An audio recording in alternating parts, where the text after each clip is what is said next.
Hi, everybody. I know it's kind of late, and I'm pretty sure most of you are asleep, and we will be as soon as this feed is done. It's been quite the colorful day here in Hawaii, very interesting, and it's half the reason why this feed is this late.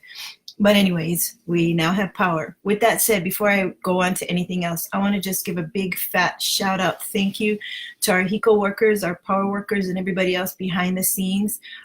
For us here in Hawaii, our weather is kind of crazy, and those guys were freaking fierce and awesome in working to get our power restored. 60% of the island was out, maybe even more than that, and they got it up in hours. So that is awesome. I completely admire, respect them, and thank you. For any of you who know any HECO workers or any of them out there doing their thing, please tell them thank you for us.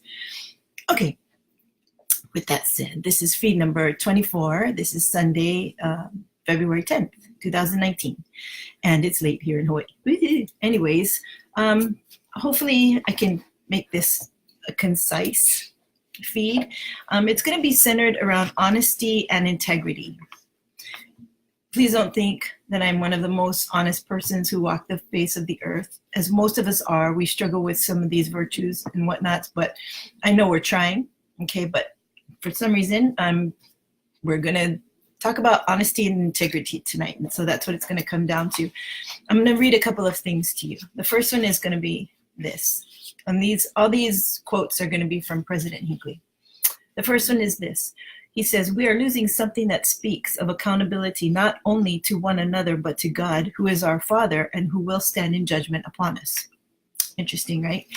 How many of you live knowing that somebody is watching you 24/7, literally, even when you're all by yourself and you think you're all alone?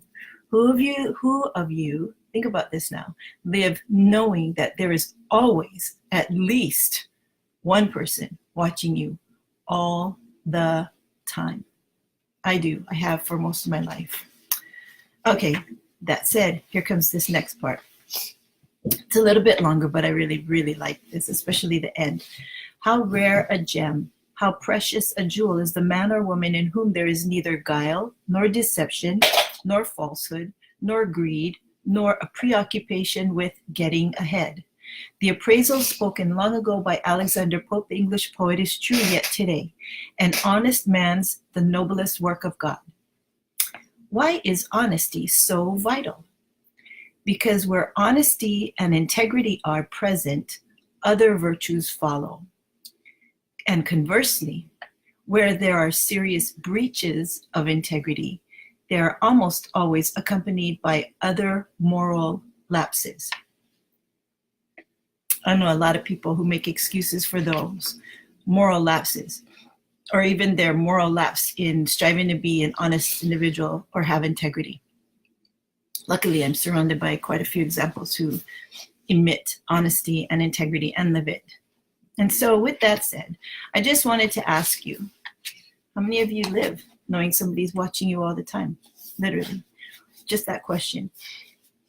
Okay, so my last part to wrap this up, and I am going to wrap this up right now because I like to sleep and I want to go to sleep pretty soon, is this. There's the sin of coveting or being a covetous person. It originates with greed, but there's something that you can counteract being covetous with, and that's having gratitude. So when you sit back and take a moment and be still and count the blessings that you have in your life, gratitude will spring forth. When you start to look at what you have and how you live, the situations that you're in, the people in your lives, all those other things, those blessings will start to flow forward and you'll recognize them and you'll have gratitude, thus counteracting any type of covetousness we may have in us. So with that, look around you and take a breath of gratitude for those things that you have. Right now, we have some really awesome, for us here in Hawaii, cold weather happening. It's pretty stormy and cold and awesome. I'm loving it, every minute of it. So I hope it doesn't pass for another long time. I hope it stays this cold for as long as possible. Anyways, with that said, you folks have a wonderful night. Thank you for spending time with me, and I will see you pretty soon this coming Wednesday. Okay, sleep well. Love each one of you, and stay tuned.